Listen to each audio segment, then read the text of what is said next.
ಆದರೆ H N ನರಸಿಂಹನವರು ನಿಮ್ಗೆ ಗೊತ್ತು, ಬೆಂಗಳೂರು ಯೂನಿವರ್ಸಿಟಿ ವೈಸ್ ಚಾನ್ಸಲರ್ ಸಾರಿಗೆ ಗೊತ್ತುಂಟು, ಭಾರಿ ದೊಡ್ಡ ವಿದ್ವಾಂಸ. ಕೊನೆಗೆ ಅವರಿಗೆ ರಿಟೈರ್ಡ್ ಆಗಿ ಹೋಗುವಾಗ ಅವ್ರ ಹತ್ರ ಇದ್ದದ್ದು ಒಂದು ಈ ಡಯಲ್ ಫೋನು, ಮತ್ತೊಂದು ಕಡ್ಡಿ ಚಾಪೆ, ಮತ್ತೇನು ಅವ್ರ ಹತ್ರ ಸಂಪಾದನೆ ಇಲ್ಲ. ಅವ್ರಿಗೆಂತ ಅದಮ್ಯ ಜೀವನೋತ್ಸಾಹ ಅಂತಂದರೆ, ಅವರು ಕೊನೆಗೆ ಸಾಯುವ ಸ್ಥಿತಿಗೆ ಬಂದಾಗ ಅವರು ಸಾಯ್ತೇನಂತ ಅವ್ರಿಗೆ ಗೊತ್ತಾಯ್ತು. ಯಾಕಂದರೆ ಇಚ್ಛಾಮರಣಿಯವರು ಅವರಿಗೆ ಭಾಳಷ್ಟು ಸ್ನೇಹಿತರಾಗಿರ್ತಕ್ಕಂಥವರು ಕೀರಂ ನಾಗರಾಜರು, ಒಳ್ಳೆಯ ವಿಮರ್ಶಕ ಸರ್. ಅವರು ನೀವು ಯೂನಿವರ್ಸಿಟಿಯಲ್ಲಿ ಆಗಾಗ ಬರ್ತಾಯಿದ್ರು. ಕೀರಂ ನಾಗರಾಜ್ ಅಂತಂದರೆ ನರಸಿಂಹಯ್ಯನವರಿಗೆ ತುಂಬ ಆಪ್ತ. ಕೀರಂ ನಾಗರಾಜನ್ ಕರೆದು, ನಾಗರಾಜ್, ನಾನು ನಾಳೆ ಸಾಯ್ತೇನಪ್ಪ, ಖಂಡಿತ ಸಾಯ್ತೇನೆ, ನಾನು ಬದುಕೋದಿಲ್ಲ ಈ ಕೆಮ್ಮಿನಲ್ಲಿ, ಆದರೂ ಒಂದು ವಿನಂತಿ ಉಂಟಪ್ಪ ನಿನ್ನಲ್ಲಿ. ಏನು ಸಾರ್, ಏನು ವಿನಂತಿ ನಿಮ್ಮದು? ಆಗ ಕೀರಮ್ಮಲ್ಲಿ ಹೇಳ್ತಾರವರು, ನನ್ನನ್ನು ಹಸಿ ಕಟ್ಟಿಗೆ ಹಾಕಿ ಸುಡಬೇಡ. ಅಂತಹ ಮಹಾನ್ ವ್ಯಕ್ತಿ ಕೀರಮ್ಮಲ್ಲಿ ಕೇಳಿದ್ದು, ನನ್ನ ಹಸಿ ಕಟ್ಟಿಗೆ ಹಾಕಿ ಸುಡಬೇಡ. ಯಾಕೆ ಸರ್ ಹಾಗೆ ಹೇಳ್ತಿದ್ದೀರಿ? ಆ ಸಾವಿರ ಸಂದರ್ಭದಲ್ಲೂ ಸಹಿತ ಆ ವ್ಯಕ್ತಿ ಜೀವನೋತ್ಸಾಹ ಕಳ್ಕೊಳ್ಳಿಲ್ಲ. ಯಾಕೆ ಹಾಗೆ ಹೇಳ್ತೀರಿ ಅಂತ ಕೇಳಿದಾಗ, ನನಗೆ ಬಹಳ ಕೆಮ್ಮು ಮಾರಾಯ, ನನಗೆ ಆ ಕಾಷ್ಟದಲ್ಲಿ ಕೂತು ಕೆಮ್ಮಲಿಕ್ಕೆ ಆಗೋದಿಲ್ಲ. ಆ ಕ್ಷಣವನ್ನು ಸಹಿತ ಆ ದುಃಖದ ಸನ್ನಿವೇಶವನ್ನು ಹಾಸ್ಯವಾಗಿ ಪರಿವರ್ತಿಸಿದಂಥ ಮಹಾನುಭಾವರವರು.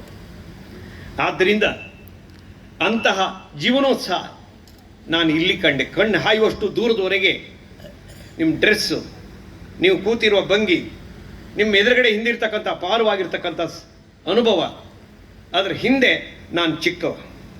ಶೇಖರ್ ಅವ್ರು ನಾನು ಪರಿಚಯಿಸಿದ್ದು ಯದ್ವಾತದ್ದು ಚೆನ್ನಾಗಿ ಮಾಡಿದರು. ನನ್ನನ್ನು ನಾನೇ ಪರಿಚಯಿಸಲಿಕ್ಕೆ ನಿಂತರೆ ಅಷ್ಟು ಚಂದ ನನಗೆ ಮಾಡಲಿಕ್ಕೆ ಆಗಲಿಕ್ಕಿಲ್ಲ.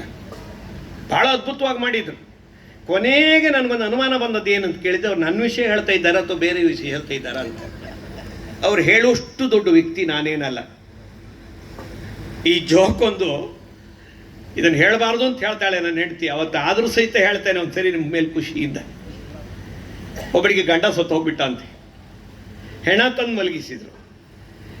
ಎಲ್ಲರೂ ಬಂದು ನೋಡೋದು, ಅಯ್ಯೋ ದೇವರೇ, ನಿನ್ಗಂಡ ಪುಣ್ಯಾತ್ಮ, ನಿನ್ಗಂಡ ಅಂತವ, ನಿನ್ಗಂಡ ಹೀಗೆ ಹಾಗೆ. ಭಾಳ ಬೆಳಿಗ್ಗೆ 9 ಗಂಟೆಯಿಂದ 4 ಗಂಟೆವರೆಗೆ ಬಂದವರೆಲ್ಲ ಹೊಗಳಿದ್ದು. 4 ಗಂಟೆ ಆಗುವಾಗ ಅವಳಿಗೆ ಅನುಮಾನ ಪ್ರಾರಂಭ ಆಯ್ತಂತೆ, ಇದು ಸತ್ತದ ನನ್ನ ಗಂಡನ ಅಥವಾ ಬೇರೆ ಯಾರಂತ ಮುಸುಕು ತೆಗೆದು ನೋಡಿದ್ಲಂತೆ. ಯಾಕಂದರೆ ಇಷ್ಟು ಹೊಗಳಷ್ಟು ದೊಡ್ಡ ಜನ ನನ್ನ ಗಂಡ ಅಲ್ಲ ಅಂತ ಅವಳಿಗೆ ಚೆನ್ನಾಗಿ ಗೊತ್ತಿದೆ. ಆದರೂ ಸಹಿತ ಶೇಖರ್ ಅವರು ಭಾಳ ಚೆನ್ನಾಗಿ ನೀವು ಹೊಗಳಿದ್ದೀರಿ, ನನ್ನನ್ನು ಪರಿಚಯಿಸಿದ್ದೀರಿ, ನಿಮಗೆ ಭಾಳ ಸಂತೋಷ. ಈ ಮಹಿಳೆಯರು ಏನು ಮಾಡಿದ್ರು ಚೆನ್ನಾಗಿ ಮಾಡ್ತಾರೆ. ಈ ಲಯನಿಗೆ ಬಿಡಿ, ನಾವು ಶಾಲೆಗೆ ಹೋಗುವಾಗ ನಮ್ಮ ಕಾಲೇಜ್ನಲ್ಲಿ 60 ಗಂಡಸರು ಹುಡುಗರು, ಬರೀ 5 ಮಂದಿ ಹುಡುಗಿಯವರಿದ್ದರು. ಈಗ ನೀವು ಯಾವುದೇ ಕಾಲೇಜಿಗೆ ಹೋಗಿ ನೋಡಿಬಿಡಿ, ಹುಡುಗರ ಸಂಖ್ಯೆ 5ಕ್ಕೆ ಬಂದಿದೆ, ಹುಡುಗಿಯವರ ಸಂಖ್ಯೆ 55ಕ್ಕೆ ಏರಿದೆ. ನಾವು ಶಾಲೆಗೆ 1ನೇ ಕ್ಲಾಸಲ್ಲಿ ಒಂದು ಪಾಠ ಇತ್ತು, ಪ್ರಸ್ತುತವೋ ಅಪ್ರಸ್ತುತವೋ ನನಗೆ ಗೊತ್ತಿಲ್ಲ. 1ನೇ ಕ್ಲಾಸಲ್ಲಿ ಅಜ್ಜನ ಮನೆ ಅಂತ ಒಂದು ಪಾಠ ಉಂಟು, ಕೆಲವರಾದರೂ ಆ ಪಾಠ ಓದಿದ್ದಾರೆ.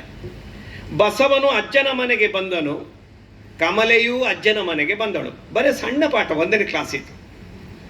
ಅದರ 3ನೇ ಸಾಲು ಹೇಗಿದೆ ಅಂತ ಕೇಳಿದರೆ, ಬಸವನು ಅಜ್ಜನ ಮನೆಯಲ್ಲಿ ಅಂಗಳದಲ್ಲಿ ಚೆಂಡಾಡಿದನು, ಕಮಲೆಯು ತಾಯಿಯ ಕೆಲಸಕ್ಕೆ ನೆರವಾದಳು. ಬಸವನು ಅಜ್ಜನ ಜೊತೆಗೆ ಪೇಟೆಗೆ ಹೋದನು, ಕಮಲೆಯು ಅಂಗಳವನ್ನು ಗುಡಿಸಿದನು. ಈ ಪಾಠ ನನಗೆ ಆವತ್ತು ಅರ್ಥನೇ ಆಗಿಲ್ಲ. ಇದರಲ್ಲಿ ಒಂದು ಭಾಳ ಸೂಕ್ಷ್ಮವಾದ ವಿಚಾರ ಇದೆ. ಗಂಡೆಲ್ಲ ಅಜ್ಜನ ಜೊತೆಗೆ ಪೇಟೆಗೆ ಹೋಗಲಿಕ್ಕೆ, ಅಂಗಳದಲ್ಲಿ ಚೆಂಡಾಡಲಿಕ್ಕೆ ಎಲ್ಲ ಗಂಡು, ಕಸ ಗುಡಿಸ್ಲಿಕ್ಕೆ, ಮುಸುರೆ ತಿಕ್ಕಲಿಕ್ಕೆ ಅದು ಹೆಣ್ಣು ಅನ್ನೋದು 1ನೇ ಕ್ಲಾಸಲ್ಲಿ ನಮಗೊಂಥರ ಪರೋಕ್ಷವಾಗಿ ಹೇಳಿಕೊಟ್ಟಿದ್ದಾರೆ. ಪರಿಸ್ಥಿತಿ ಹಾಗಾಗ್ಬಿಟ್ಟಿದೆ ಇವತ್ತು. ಪತ್ರಾವ್ ಸಾರಿಗೆ ಗೊತ್ತುಂಟು, ಯಾವುದೇ ಕ್ಷೇತ್ರಕ್ಕೆ ಹೋಗ್ಬಿಡಿ, ಅದಂತೂ ನಮ್ಮ ಶಿಕ್ಷಣ ಕ್ಷೇತ್ರಕ್ಕೆ ಬಂದರೆ 15 ಜನ ಲೇಡಿ ಲೆಕ್ಚರರ್ಸ್ ಇರ್ತಾರೆ, ಒಬ್ಬ ಗಂಡಸ ಇದ್ದೇ ಇದ್ದ, ಇಲ್ದಿದ್ರಿಲ್ಲ. ಅಂಥ ಸ್ಥಿತಿಯಲ್ಲಿ ನೀವಿವತ್ತು ಹೆಣ್ಣು ಅಂದರೆ ಟೆನ್ಷನ್ ಅಲ್ಲ, ಅದು ಟೆನ್ಷನ್ಸು. 10 ಗಂಡು ಮಕ್ಕಳಿಗೆ ಸಮಾನ, ಒಂದು ಹೆಣ್ಣಂದರೆ 10 ಗಂಡು ಮಕ್ಕಳಿಗೆ ಸಮಾನ. ಆದ್ದರಿಂದ ಇಂತಹ ಒಂದು ಸೇವಾ ಸಂಸ್ಥೆಯನ್ನು ಕಟ್ಟಿ ಇಷ್ಟೆಲ್ಲ ಸಾಧನೆ ನೀವು ಮಾಡಿದಿರಲ್ಲ ಮೇಡಮ್, ನಿಮಗೂ ನಿಮ್ಮ ತಂಡಕ್ಕೂ ಎಷ್ಟು ಅಭಿನಂದನೆ ಸಲ್ಲಿಸಿದರೂ ಸಾಲದು. ಪ್ರಾಮಾಣಿಕತನ ಬೇಕು. ಪ್ರಾಮಾಣಿಕತನಕ್ಕೆ ಇಂತಹ ಗೌರವ ಇದೆ ಅಂತಂದ್ರೆ, ಎಲ್ಲಿ ನಾವು ಪ್ರಾಮಾಣಿಕವಾಗಿ ಕೆಲಸ ಮಾಡ್ತೇವೋ ಅಲ್ಲಿ ನಮಗೆ ಖಂಡಿತ ಯಶಸ್ಸು ಕಟ್ಟಿಟ್ಟ ಬುತ್ತಿ. ಯಾಕಂದ್ರೆ ಒಂದು ಸಣ್ಣ ಉದಾಹರಣೆ ಕೊಡ್ತೇನೆ. ಸುಬ್ರಹ್ಮಣ್ಯ ಚಂದ್ರಶೇಖರ್ ನಿಮ್ಗೆಲ್ಲ ಗೊತ್ತುಂಟು, ದೊಡ್ಡ ಖಗೋಳ ಶಾಸ್ತ್ರಜ್ಞ, ಬಹಳ ದೊಡ್ಡ ಖಗೋಳ ಶಾಸ್ತ್ರಜ್ಞ. ಸಿ ವಿ ರಾಮನ್ರು ದೂರದ ಅವರಿಗೆ ಅಡಿಯ ಆಗ್ತಾನಂತರೂ ಒಂದು ಕತೆ ಇದೆ, ಅದು ಬೇರೆ ಪ್ರಶ್ನೆ. ಸಿ ವಿ ರಾಮನ್ ಅವರು ಸಹಿತ ಅದ್ಭುತವಾಗಿರ್ತಕ್ಕಂಥ ಖಗೋಳ ಶಾಸ್ತ್ರಜ್ಞ, ಅವರಿಗೂ ಸಹಿತ ನೊಬೆಲ್ ಬಹುಮಾನ ಬಂದಿದೆ. ಇಸ್ ಎ ರಾಮನ್ ಇಫೆಕ್ಟ್ ಅಂತ. ಚಂದ್ರಶೇಖರಿಗೂ ಸಹಿತ ಚಂದ್ರಶೇಖರ್ ಏನೋ ಒಂದು ಅವ್ರದ್ದೊಂದು ಇದೆ. ಅಲ್ಲಿ ಏನಾಗ್ಬಿಡುತ್ತೆ ಅಂತಂದ್ರೆ, ಸಿ ವಿ ರಾಮನಿಗೆ 3 ಮಂದಿಗೆ PhD ತಗೊಳ್ಳಿಕ್ಕೆ ಅವಕಾಶ ಇದೆ.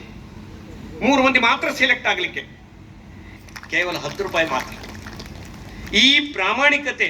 ಒಂದು ಹಕ್ಕಿ ಒಂದು ಕಾಡ್ಗಿಚ್ಚು ಬಿದ್ದಿತ್ತಂತೆ. ಕಾಡ್ಗಿಚ್ಚಲ್ಲಿ ಇಡೀ ದಳ್ಳುರಿಯೇ ಎದ್ದು ಬಿಟ್ಟಿತ್ತು. ಆ ದಳ್ಳುರಿ ಎದ್ದಾಗ ಒಂದು ಸಣ್ಣ ಪುಟ್ಟ ಹಕ್ಕಿ ಅದು ಅಲ್ಲಿ ಒಂದು ನೀರಿನ ಹೊಂಡದಲ್ಲಿ ಹೀಗೆ ಮಾಡಿ ತನ್ನ ಪುಕ್ಕವನ್ನು ಹೊಂಡಕ್ಕೆ ಮುಳುಗಿಸಿ ಆ ದಳ್ಳುರಿ ಮೇಲೆ ಸಿಂಪಡಿಸ್ತಿತ್ತಂತೆ.